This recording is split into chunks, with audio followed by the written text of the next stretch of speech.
Hi people, ఎలా ఉన్నారు? ఈరోజు మనం చిక్కుళ్ళు అండ్ టమాటో కాంబినేషన్లో సింపుల్ కర్రీ నేను నీకు చెప్పబోతున్నాను. ప్రొసీజర్ చూసేద్దామా? ఇలా స్మాల్ ప్యాన్ ఆర్ ఏదైనా ఒక గిన్నెలో ఒక 2 or 3 స్పూన్స్ ఆఫ్ ఆయిల్ తీసుకుంటాము. ఈ హోల్ ప్రాసెస్ సిమ్లోనే చేయండి. తర్వాత కాస్తంత పోపు గింజలు తీసుకొని కాస్త ఫ్రై చేసుకుంటాము. చూసారు కదా లేతగా చిక్కుళ్ళు ఎలా ఉన్నాయో, చాలా ఫ్రెష్గా. సో ఒక 2 స్మాల్ ఆనియన్స్ తరుగు తీసుకొని ఇలా గోల్డెన్ బ్రౌన్ కలర్లో వచ్చేంత వరకు ఫ్రై చేసుకుంటాము. ఇక్కడ జింజర్ గార్లిక్ పేస్ట్ అండ్ ఒక 4 పచ్చిమిర్చి తీసుకుంటున్నాను. నేను మిక్సీలో అయితే వేసుకోనండి. జనరల్గా ఇలా కర్రీస్ అప్పుడు ఇలా ఇమీడియట్గా ఇలా అప్పుడప్పుడు ఇన్స్టెంట్గానే చేసుకుంటాను, ఎందుకంటే చాలా టేస్టీగా ఉంటుంది ఇలా బండలో దంచినందువల్ల.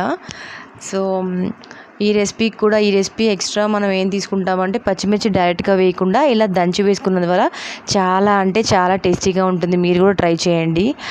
డైలీ బీన్స్ కర్రీ రొటీన్లా కాకుండా ఇది కొంచెం వెరైటీగా సింపుల్గా చెప్తున్నాను. చూసారు కదా, ఒక 2 స్పూన్స్ వచ్చింది. మీ రుచికి తగ్గట్టు తీసుకోండి. ఇప్పుడు బాగా ఫ్రై చేసుకుంటాను. ఫ్రై చేసుకున్న తర్వాత కాస్తంత పసుపు వేసుకోండి. బాగా ఫ్రై చేసుకోండి. బాగా కలిపిన తర్వాత ఒక 2 టమాటాస్ తీసుకోండి. చిన్న పీసెస్గా కట్ చేయండి, ఎందుకంటే కర్రీ చాలా జ్యూసీగా ఉంటుంది బాగా స్మాల్గా కట్ చేసుకున్నందువల్ల. సో ఇది కూడా బాగా కలుపుకున్న తర్వాత 2-3 minutes బాగా మగ్గిద్దాం. చూసారు కదా, బాగా మగ్గిన తర్వాత కర్రీ చాలా దగ్గరికి ఇలా వచ్చింది. కొంచెం కుక్ అయిందనమాట కర్రీ బాగా. చూసారు కదా. అండ్ ఇప్పుడు మనం ఫ్రెష్గా వాష్ చేసుకున్న లేతగా ఉన్న చిక్కుళ్ళు ఇప్పుడు మనం దీనిలో కలుపుకుంటాం. ఇక్కడ చిక్కుళ్ళు బాయిల్ చేయలేదండి, డైరెక్ట్గానే వేసేసాను. నార్మల్గా అయితే కొంతమంది బాయిల్ చేస్తారు, అందుకే నేను ఇది సింపుల్ కర్రీ అన్నాను. బాయిల్ చేసుకోకుండానే, వాటర్ వేయకుండానే జస్ట్ మగ్గిచ్చే మనం ఇలా చేసేస్తాము. క్విక్గా అయిపోతుంది కూడా, టైం కూడా ఏం పట్టదు, చాలా టేస్టీగా ఉంటుంది కూడా. సో ఇలా వేసుకున్నాక కాస్తంత సాల్ట్ కూడా వేస్తాము రుచికి తగ్గట్టు. వేసుకున్నాక నార్మల్గా ఇది చిక్కుళ్ళు చాలా బెస్ట్. ఇది ఎందుకు అంటే ఇది గుడ్ ఫర్ ఫైబర్ ఐటమ్ అండి.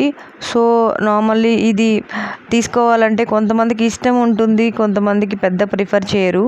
ఇలాగా వాటర్ లేకుండా చేసుకుంటే చాలా టేస్టీగా క్విక్గా చేసుకోవచ్చు, అందుకనే నేను ఇలా చెప్పాను. 2-3 minutes తర్వాత మగ్గించిన తర్వాత కరివేపాకు వేసుకుంటాము. కాస్తంత ఫ్లేవర్ బాగుంటుంది. తర్వాత చూసారు కదా, కర్రీ చాలా దగ్గరగా ఇలా వచ్చేసింది. చాలా కలర్ఫుల్గా ఉంది కదండి. చాలా అంటే చాలా బాగుంటుంది. మీరు తప్పకుండా ట్రై చేయండి. రుచికి తగ్గట్టు కాస్తంత కారం వేసుకుంటాము.